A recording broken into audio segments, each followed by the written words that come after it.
This is the final episode of the top 10 traits of elite sales performers. And trait number 10 is elite performers sell to executives.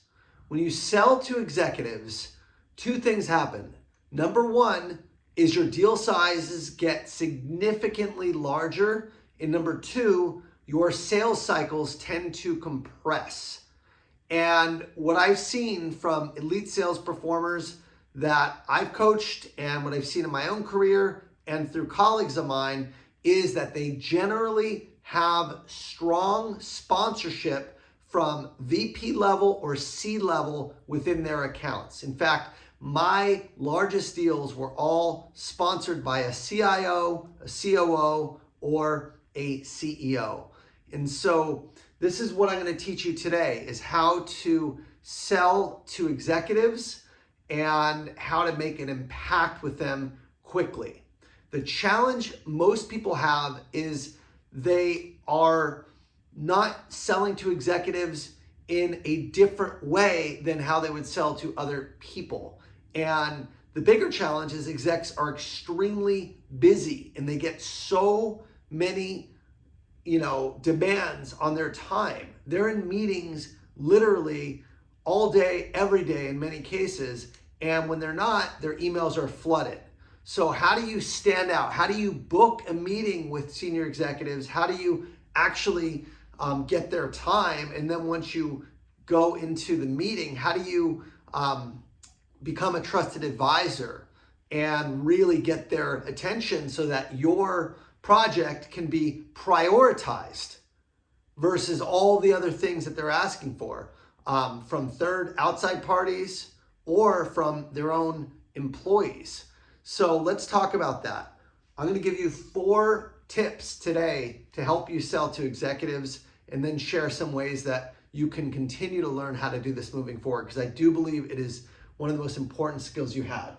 So tip number 1 is all about mindset.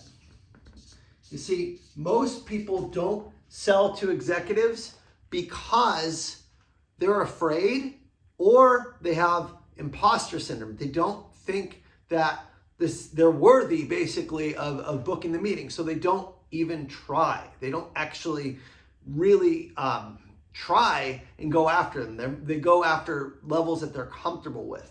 And so the mindset you need to sell to executives is that we are all humans. We're all just humans. We all put our pants on the same way. Don't put people on a pedestal. When you put them on a pedestal, you're looking up to them and they're looking it down to you, and you can't have an eye-to-eye conversation. So that's tip number 1, is you got to see them as humans. You got to see yourself as an equal. Don't put them on a pedestal. Tip number 2 is your messaging needs to stand out. They are not going to take a meeting with you if you sound like everybody else. That's just plain and simple truth. And most BDRs and most newer AEs send messages in bulk, in volume, cut and paste, sequences, you name it, they do it. But that is not how you book a meeting with an executive. You need to stand out to get in. You gotta stand out. So how do you stand out? Well, you research the crap out of them. You research. So you can figure out what they care about, what they're talking about.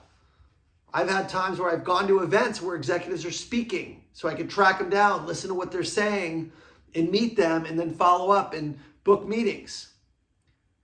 You stand out by being relevant and personalized. Okay? That's how to get in. You have to have a relevant message based on the research. You can't just be generic. If you want to meet with senior executives, you should really study up on what their company cares about and what they care about.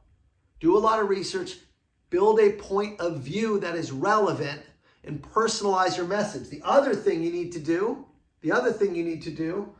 is you need to follow up religiously.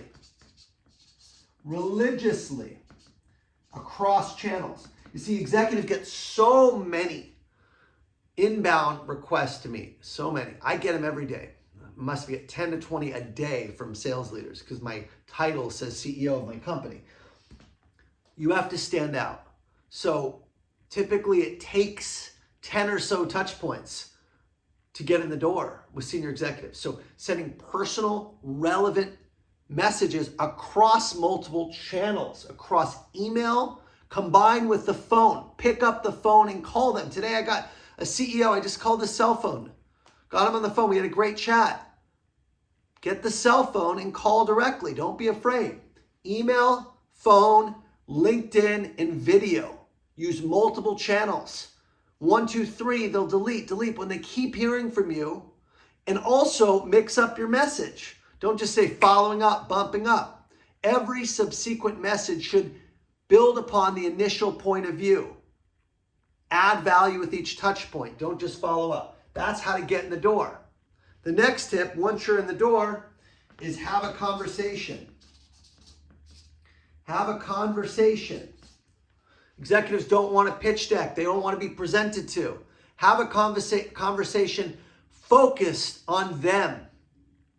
Listen with the intent of understanding, not replying. Execs, more than any other group of people I meet with, like to have a direct, real conversation. Be prepared. Share your point of view. Go first and tell them what you're thinking based on what you've learned, and then open up and let it lead to discovery. What you're after is their top goals and priorities, validated from what you learn or different from what you learn. You want to know what's important to them this year so you can align and see if you can help them achieve it. Their top goals and priorities and their biggest challenges and pain points. Pain and gain. So important. What looks like success for you this year? What are your top goals? Now, you've done your research. You're not just blanket asking these questions, just blanket. You're going to say, I've read X, Y, and Z. Looks like you're focused here. Is that your top goal or is that your company's? What does success look like for you? You got to care. You got to care. You got to be curious, and you genuinely need to listen and dig deep. The ability to have impactful conversations is not something that's taught. It's a soft skill. It involves the heart. It involves genuinely caring and being curious. See if you can help someone. Don't try to pitch, especially with executives. Understand first if you can help them, if they have the problem you solve, if they have pains that you can address, if they have goals that you can help them achieve. And if they can, then you can talk about next steps, which leads to number 4, multi-thread. You see, the execs are not going to be in the weeds. What you want when you sell to them is their sponsorship. You want them to say, yes, this is a priority. Yes, this makes sense. Talk to my VP of sales. Talk to my SVP. Talk to X, Y, and Z. You want to start high, go down, get the information you need, understand their process, understand their systems. It will be so much easier to do that deeper discovery so you can develop a solution that's tailored to them, so you can propose the right solution, so you can understand and build a business case if the executive is sponsoring you and will connect you with the right people on their team. It saves such heartache versus going bottom up. You see, when your solution aligns to their priorities, their goals, they will push it through. But they're not going to give you all the details in the weeds. You don't want to make it seem like it's going to be way too demanding for them to be able to work with you. So multi-threading, getting sponsorship, but then getting connected with their team and bringing it back to them. It's what I call a yo-yo cell. Start high, go down, surface what you learn, back up to executives. This is just scratching the surface. If you want to learn how to do this properly, I teach prospecting to power, impactful executive conversations, and closing the complex sale. They're all part of my Untap Your Sales Potential program. Enrollment is now open. You can coach with me privately in a group or just take the online courses, but this is the exact stuff I teach. I'll put a link below. If you're ready to join, now is the time where you can level up how you sell and get to execs.